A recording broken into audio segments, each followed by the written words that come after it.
Hello and नमस्कार दोस्तों। इस वीडियो में मैं आपको एनडीए की सारी जानकारी दूंगा लेकर कि एनडीए क्या है और इसका एग्जाम कैसे कंडक्ट होता है, क्या सिलेबस है, क्या इसका पैटर्न है, कैसे कैसे सिलेबस होगा, ठीक है।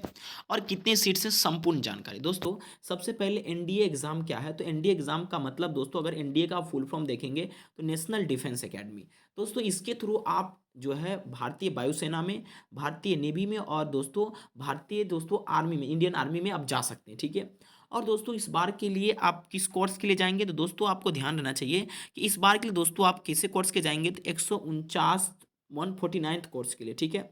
ओके, तो चलिए मैं आपको पूरी जानकारी इसमें दे देता हूँ। पहले अगर हम एनडीए में सीट्स की बात करते हैं दोस्तों, तो इस बार आपको जैसा कि पता है कि 2021 के सेकेंड में लड़कियों को भी अलाउ किया गया था।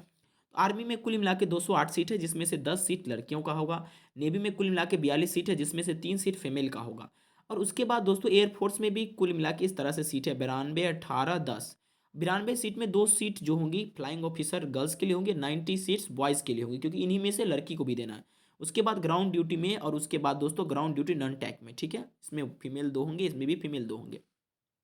नेवल एकेडमी 10+2 कैडेट एंट्री में दोस्तों 30 सीट होंगे, केवल और केवल इसमें मेल कैंडिडेट होंगे, फीमेल कैंडिडेट नहीं होंगे। कुल मिला के दोस्तों 400 सीट है 2022 के फर्स्ट के लिए, ठीक है। और 2022 के सेकेंड के लिए मैं आपको आगे चल के बताऊंगा, ठीक है। ओके, चलिए दोस्तों अब हम आगे बातचीत करने की कोशिश करते हैं दोस्तों। अगर सेंटर्स की बात करें तो चलिए मैं आपको एक बार स्क्रॉल करके दिखा देता हूँ। इतने आपके सेंटर्स हैं और आई होप कि आप लोग इसे चुन लिए होंगे, ठीक है। आगे हम लोग चर्चा करते हैं दोस्तों। अब देखिए एनडीए में आप जाने के लिए आपकी एलिजिबिलिटी क्या है। देखिए सबसे पहले तो आप अगर भारत के सिटीज़न है, इंडियन सिटीज़न है, तो एनडीए में फॉर्म भर सकते हैं। इसके अलावा आप नेपाल से हैं तो फॉर्म भर सकते हैं। इसके अलावा दोस्तों कई सारे ऑप्शंस दिए गए हैं, जैसे कि ये person of Indian origin who has migrated from Pakistan, Burma या बर्मा कहते हैं, Sri Lanka, East African countries of Kenya, Uganda, United Republic of Tanzania, Zambia, Malawi, Zaire, ये सभी तो इथोपिया सब जो है दोस्तों, ये परमानेंटली दोस्तों कब मतलब जो है इंडियन ओरिजिन के सेटल करने आ गए, तब वो इसमें दोस्तों फॉर्म भर सकते हैं। हालांकि वैसे उतना दूर के लोग तो फॉर्म भरने आते नहीं है, ठीक है। अब दोस्तों बात करते हैं इस एग्ज़ाम के एज लिमिट, सेक्स और मैरिटल स्टेटस को लेकर, ठीक है, कि आपकी कितनी उम्र होनी चाहिए इस एग्ज़ाम को फॉर्म भरने के लिए। और उसके बाद दोस्तों आपकी शादी होनी चाहिए या नहीं होनी चाहिए। देखिए सबसे पहले अगर मैं बातचीत करूं तो दोस्तों अगर आप 2022 फर्स्ट के फॉर्म भरे हैं तो आपको पता है कि आपका जन्म जो होना चाहिए 2 जुलाई 2003 से पहले नहीं होना चाहिए, यानी इसके बाद होना चाहिए। 2 जुलाई को भी होगा चलेगा, और 1 जुलाई 2006 के बाद नहीं होना चाहिए, ठीक है, ध्यान रहेगा इस बात को। 2 जुलाई 2003 से पहले नहीं होना चाहिए और 1 जुलाई 2006 के बाद नहीं होना चाहिए। इसका मतलब अगर आपका बीच में भी जन्म है तो आप एनडीए के लिए एलिजिबल है, ठीक है। ओके, चलिए दोस्तों अगर आगे हम बातचीत करने की कोशिश करेंगे तो चलिए आगे हम लोग देखते हैं दोस्तों। आपकी अब एजुकेशन क्वालिफिकेशन क्या हो गया, और शादी की बात मैंने की थी तो अनमैरिड कैंडिडेट को इसमें लिया जाता है। पूरे ट्रेनिंग के दौरान आप शादी नहीं कर सकते, ठीक है। दोस्तों आपकी एजुकेशन क्वालिफिकेशन की बात हम लोग कर सकते हैं कि क्या क्राइटेरिया होना चाहिए, किस क्लास में क्या मिलेगा, आर्ट स्ट्रीम से है, साइंस स्ट्रीम से है, कॉमर्स से, तो कैसे होगा दोस्तों। अगर आप आर्मी विंग में जाना चाहते हैं तो यहाँ क्या कह रहा है, 12th क्लास पास और 12th 10+2 pattern of school education और equivalent examination conducted by state education board और यूनिवर्सिटीज़। अगर आप आर्मी में जाना चाहते हैं दोस्तों, तो आप किसी भी यूनिवर्सिटी से या कोई भी बोर्ड से आपका दोस्तों 12th पास होना चाहिए। स्ट्रीम कोई मतलब नहीं, साइंस आर्ट और कॉमर्स किसी से भी हो सकते हैं, ठीक है, खास करके आपका आर्मी के लिए। लेकिन दोस्तों अगर आप एयरफोर्स के लिए या नेवल विंग्स के लिए अपियर करना चाहते हैं तो आपका 12th क्लास में फिजिक्स, केमिस्ट्री और मैथ्स होनी चाहिए, ठीक है। और दोस्तों फिजिक्स, केमिस्ट्री, मैथ्स से आप 12th पास करनी चाहिए, तभी जाके आपको आर्मी या नेवी में आपका सिलेक्शन होगा, अन्यथा नहीं। अच्छा, आपके दिमाग में एक प्रश्न आएगा, सर जो अपियरिंग कर रहे हैं 12th क्लास में उसके लिए क्या। देखिए जो 12th अपियरिंग में है दोस्तों वो फॉर्म भर सकते हैं, लेकिन एसएसबी इंटरव्यू तक उन्हें 12th का सर्टिफिकेट देना होगा, ठीक है। चलिए आगे हम बात कर लेते हैं और चीज़ों को लेकर। देखिए दोस्तों एक बात मैं और बता दूं, काफ़ी मार्केट में हालांकि जो 11th क्लास में बच्चे हुए क्लास में है वो एनडीए के एग्ज़ाम को फॉर्म भर सकते हैं। ध्यान रखिएगा, अगर आप 11th क्लास में हैं तो आप एनडीए के एलिजिबल नहीं है, लेकिन आप दोस्तों ट्राई के लिए अटेम्प्ट दे सकते हैं। लेकिन आप एसएसबी इंटरव्यू के लिए एलिजिबल नहीं है, इसलिए मैं आपको कहूँगा कि अटेम्प्ट बर्बाद ना करें, ठीक है। एक ही बार अच्छे से अटेम्प्ट लेकर दे दे, ठीक है। अब दोस्तों देखिए जो भी स्टूडेंट मान लीजिए कि 12th अब क्वालिफाई करने वाले होंगे, एग्ज़ाम का समय आता होगा तो उनको लास्ट जाते जाते दोस्तों एसएसबी इंटरव्यू तक उन्हें सर्टिफिकेट मिल जाएगा और वो उससे वो काम कर सकते हैं, ठीक है। ओके, चलिए दोस्तों आगे अब हम लोग चर्चा करते हैं कि आपकी जो है दोस्तों फ़ी स्ट्रक्चर क्या होगा, जैसा कि आपको पता है कि आपको 100 रुपया फॉर्म भरने का फ़ी देना पड़ेगा, ठीक है? और कई सारे इसमें फ़ी स्ट्रक्चर के क्राइटेरिया दिए गए हैं, ठीक है? ये दोस्तों आप देखिए, कैसे अप्लाई करना ये भी आप भली-भाँति जानते हैं, क्या-क्या लगता है, पैन कार्ड, आधार कार्ड, सारी चीज़ें आपको पता है क्या-क्या लगता है, क्या-क्या नहीं लगता, ठीक है? ये चीज़ें आपको दिमाग में रखनी है दोस्तों, सबसे जो ज़्यादा महत्वपूर्ण है सिलेबस के बारे में भी आपको दिमाग में ये रखना पड़ेगा, ठीक है? अब दोस्तों लास्ट डे ऑफ एप्लीकेशन आपको पता था कि सारा बीत चुका है, ठीक है? और दोस्तों एक बात मैं आपको और बता दूँ कि अगर आप एनडीए एसएसबी इंटरव्यू के लिए जाएँगे तो आपको ट्रैवलिंग अलाउंस भी दिया जाएगा। एसी थर्ड टायर का यानी कि टियर का टिकट आपको दिया जाएगा, ठीक है? और इसको आप ट्रैवलिंग कर सकते हैं। रेलवे का टू एंड फ्रो का भाड़ा भी दिया जाएगा जाने और आने का, ठीक है? ओके, चलिए अब दोस्तों हम लोग आगे देखने का कोशिश करते हैं। दोस्तों अगर आप इस तरह से आगे बढ़ेंगे ना तो आपको कहाँ हम पहुँचा देंगे, तो आप लोग दोस्तों चलिए हम लोग सिलेबस पे आप पहुँचते हैं, ठीक है? सिलेबस का मतलब यूँ कहें कि पेज नंबर 90, ठीक है? क्योंकि इसमें जो महत्वपूर्ण जानकारी थी मैंने आपको वो लेकर दिया, ठीक है? ज़्यादा जानकारी लेने की दोस्तों इसमें आवश्यकता नहीं है। दोस्तों अब मैं अगर आपसे बात करूँ, ठीक है? इतना आपको जानकारी मिल गया, ठीक है? और दोस्तों सिलेबस की अगर मैं बात करूँ तो इसमें मुख्यतः 2 पेपर रहते हैं, ठीक है? रिटन एग्ज़ाम में एक मैथ्स की पेपर और एक जनरल एबिलिटी टेस्ट की पेपर होती है, ठीक है? General ability test. मैथ्स की पेपर जो 2.5 घंटा की होती है, पेपर नंबर 1 ही होती है और इससे मैक्सिमम मार्क्स 300 मार्क्स के होते हैं। और दोस्तों में इसमें नेगेटिव भी होता है 1/3, ये बात आप दिमाग में रखिए, नेगेटिव मार्किंग होता है। दूसरा पेपर होता है जनरल एबिलिटी टेस्ट पेपर जो 2.5 घंटा का होता है और 600 मार्क्स का होता है। टोटल रिटन एग्जाम 900 मार्क का और 900 मार्क्स का एसएसबी इंटरव्यू होता है, ठीक है? क्लियर है इतनी बातें? चलिए अब दोस्तों किस तरह के क्वेश्चन होते हैं तो दोस्तों ध्यान से देखिएगा। The papers in all the subjects will consist of objective type question only. दोस्तों आपके दिमाग में होगा क्या रिटेन एग्जाम में सब्जेक्टिव पूछेगा, क्या पूछेगा? तो दोस्तों रिटेन एग्जाम में ऑब्जेक्टिव होगा, टोटली ऑब्जेक्टिव, ठीक है? और गेट पेपर की बात करें तो गेट पेपर में भी इन्होंने बताया है कि part B of general ability test will be bilingual in Hindi as well as English. अगर आप पार्ट बी पेपर की बात करेंगे जैसे गेट की तो वो हिंदी इंग्लिश दोनों में होगी, मैथ भी हिंदी इंग्लिश दोनों में होगी, ठीक है? ओके दोस्तों देखिए एक बात मैं आपको बताता हूँ कि आप लोग दोस्तों आपका स्क्राइब नहीं होगा, आप इस पेपर को देने खुद जाएंगे, मान लीजिए अगर आप बीमार पड़ते हैं तो आपका कोई एग्ज़ाम देगा नहीं, आपका एग्ज़ाम छूट जाएगा। ये एसएससी के एग्ज़ाम नहीं है जिसमें आप अपने जो है स्क्राइब को लेकर लिखने वाले को लेकर जा सकते हैं, ठीक है? अगर आप बीमार हैं तो आप दोस्तों एग्ज़ाम नहीं देंगे, इसलिए तैयारी करें तो हेल्थ पर भी ध्यान रखें। अब दोस्तों इसके अलावा जो है आप एग्जाम में ना तो आपको कैलकुलेटर यूज़ करने देगा, ना ही कोई उपकरण, ठीक है? इसलिए इस तरह की चीज़ों से बचें। ये सब तो बाद की बात है जो मैं आपको बता दूंगा। चलिए अब सिलेबस को हम लोग डिटेल से समझ लेते हैं क्या कैसे पूछा जाता है। दोस्तों देखिए सिलेबस में सबसे पहले अलजेब्रा में पूछा जाता है और अलजेब्रा की ये प्रमुख सिलेबस है, ठीक है? उसके बाद दोस्तों ये मैथ्स के सिलेबस, उसके बाद मैट्रिक्स एंड डिटर्मिनेंट्स पूछे जाते हैं, आप चाहें तो इसे उतार सकते हैं। उसके बाद ट्रिग्नोमेट्री पूछे जाते हैं, उसके बाद 2D और 3D यानी एनालिटिकल ज्योमेट्री और 2 डायमेंशनल ज्योमेट्री, ठीक है? डिफरेंशियल कैलकुलस पूछा जाता है, इंटीग्रल कैलकुलस का ये सिलेबस है पूरा, ठीक है? इसके अलावा vector algebra, statics and probability, probability में ये सारे हैं। और क्वाड नंबर 2 जो मैक्सिमम मार्क्स 600 है, जनरल एबिलिटी टेस्ट पेपर, ठीक है? ओके।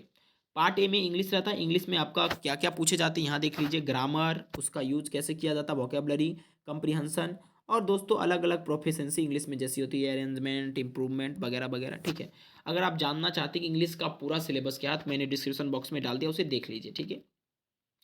अब दोस्तों जनरल नॉलेज में बेसिकली पूछा क्या जाता है, तो जनरल नॉलेज में अगर आप देखेंगे दोस्तों तो ये इसका मैक्सिमम वेटेज 400 होता है, ठीक है?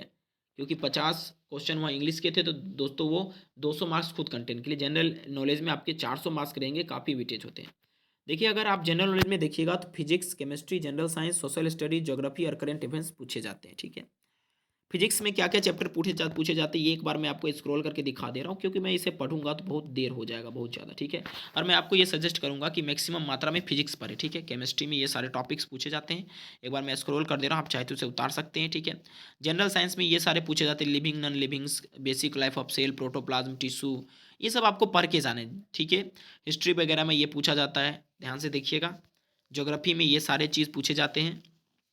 Earth and its shape and size, latitude and longitude, concept of time, international dateline, movements of Earth, origin of Earth, rocks and their classification, सारी चीज़ें देखते हैं। करंट इवेंट में आपको पूछे जाएंगे जो भी प्रोमिनेंट पर्सनालिटी हैं इंडिया और इंटरनेशनल जितने भी हैं, एक्टिविटीज़ वगैरह स्पोर्ट्स के रिलेटेड चीज़ें पूछी जाएगी। अच्छा एक ओवरऑल बात मैं आपसे करना चाहता हूँ, ध्यान से समझिएगा। दोस्तों ध्यान से समझिए कि यहाँ पर आपका जो है इस तरह से पेपर चलता है, A part, B part, C part, D part, E part और एफ पार्ट, ठीक है?